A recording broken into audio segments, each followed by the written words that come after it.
Buenas tardes, quiero primero que todo desearles un feliz año 2020. Vamos a empezar este año con un ciclo de conferencias sobre la historia de Turquía. Eh, la idea es culminar a finales de este semestre, ya sea en principios de junio o en septiembre. Vamos a ver un viaje que queremos realizar para justamente disfrutar lo que es esta historia milenaria de civilizaciones y de imperios que es la historia turca, y poder degustar la comida exquisita también turca. Digamos que es un poco el objetivo final de este ciclo de conferencias,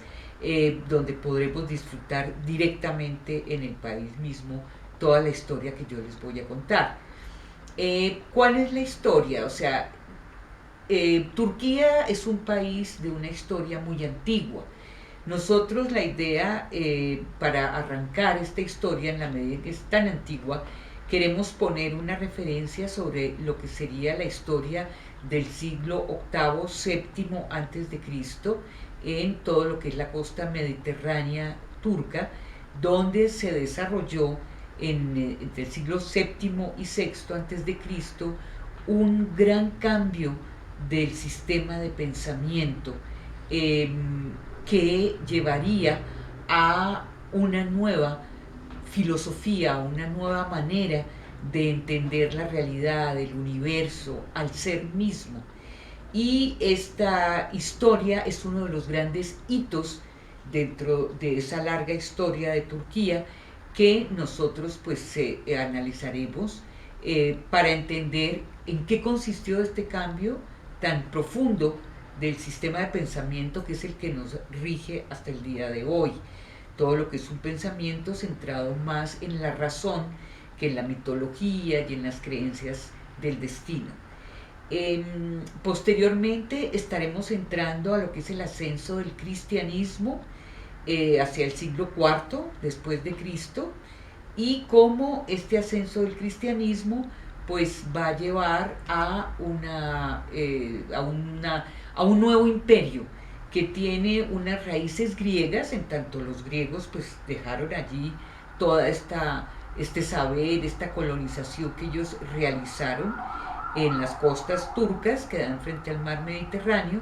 y miraremos todo lo que fue este imperio romano de Oriente, que fue en un momento dado el imperio más importante, el imperio cristiano más importante que tuvo el mundo, y que se diferenció totalmente del imperio romano occidental. Todo este esplendor del imperio bizantino tendrá que ver con la historia de esta ciudad bella que fue la perla de Oriente, que fue Constantinopla. Y pues narraremos esta historia, al igual que su caída, la caída de Constantinopla, y el ascenso de un nuevo imperio que va a ser el imperio turco otomano, eh, y cómo este imperio turco otomano va a dar una identidad muy especial, muy definida a la historia turca. Este imperio durará hasta finales de la Primera Guerra Mundial, cuando ya cae este imperio y surge el Estado-Nación moderno de Turquía, un Estado moderno que en sus inicios fue laico, y en ese sentido pues tenemos que recorrer la historia de Atatürk, el gran fundador del Estado turco, toda la impronta que deja este Estado laico de Atatürk, y entender después cómo el Estado, el Partido de Justicia y Desarrollo, que es un partido de recuperación islámica, de recuperación de la identidad puramente turca, religiosa del país, pues es el que en este momento gobierna y está muy presente en la Turquía de hoy. Entonces, este es el recorrido que queremos hacer, eh, para poder al final ofrecerles este viaje que queremos hacer a partir de estas conferencias que vamos a desarrollar. Entonces, inicialmente, hoy quisiera arrancar con la primera parte de todas, que tiene que ver con todo lo que fue la colonización griega que se dio en las costas turcas del Mediterráneo, una colonización que empezó más o menos desde el año 1100 a.C. y que se fue consolidando cada vez más, y en la creación de 12 ciudades y la isla de Samos, donde se va a desarrollar una intensa actividad comercial, pero a la vez una intensa actividad de intercambio de ideas y de conocimientos. Dentro de esta colonización griega en la costa turca, vale la pena resaltar una ciudad donde se va a gestar el movimiento filosófico más importante, que va a ser Mileto. Mileto es una ciudad que ya entre el siglo VII y VI antes de Cristo es una ciudad que tiene un desarrollo comercial enorme, recoge el comercio de todo el Mediterráneo, del Mar Negro, recibe la influencia de todo el saber egipcio sobre geometría y astronomía, recibe la herencia del saber babilónico también a nivel de astronomía, y esta confluencia de saberes va a gestar un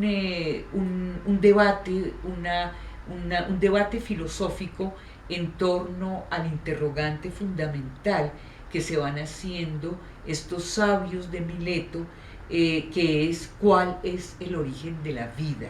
es decir, cuál es la physis. De ahí vendrá el nombre de la ciencia de la física, donde se busca encontrar el origen de la vida.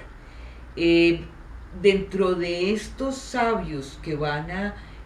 lanzar, van a empezar a observar y a reflexionar sobre el origen, la naturaleza, el origen del universo y de la vida, pues vamos a encontrar a muchas figuras importantes, entre ellas Tales, el famoso Tales de Mileto, quien desde el siglo VII a.C. pues ya plantea que para él el origen de la vida es el agua. Encontramos a otro gran sabio, son muchos, vamos a mencionar algunos, los más importantes. Otro muy importante es Anaximandro,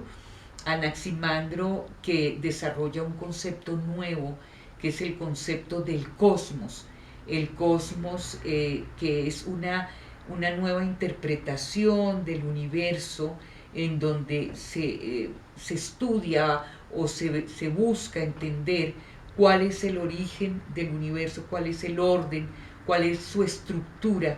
Y ahí Anaximandro va a crear un concepto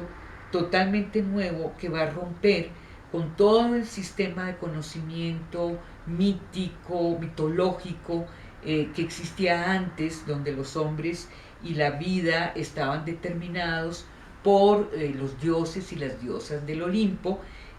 Aquí hay un quiebre fundamental y que está centrado en una nueva manera de entender el origen de la vida a partir de la observación y de la reflexión, lo que nos lleva a un conocimiento mucho más racional y al desarrollo espiritual mucho más centrado en un yo también racional, que quiere conocerse a sí mismo, que quiere transformarse a sí mismo, y donde a la vez que hay un entendimiento del cosmos universal, vamos a tener un conocimiento del cosmos interior, ¿sí? Entonces es una transformación del sistema de pensamiento en cuanto al conocimiento mismo y en cuanto a la concepción misma espiritual. Se recupera una idea del alma que venía de la tradición órfica, y a partir de esta tradición se recupera lo que es el conocimiento del sí, el conocimiento del alma, que también va a ser una parte fundamental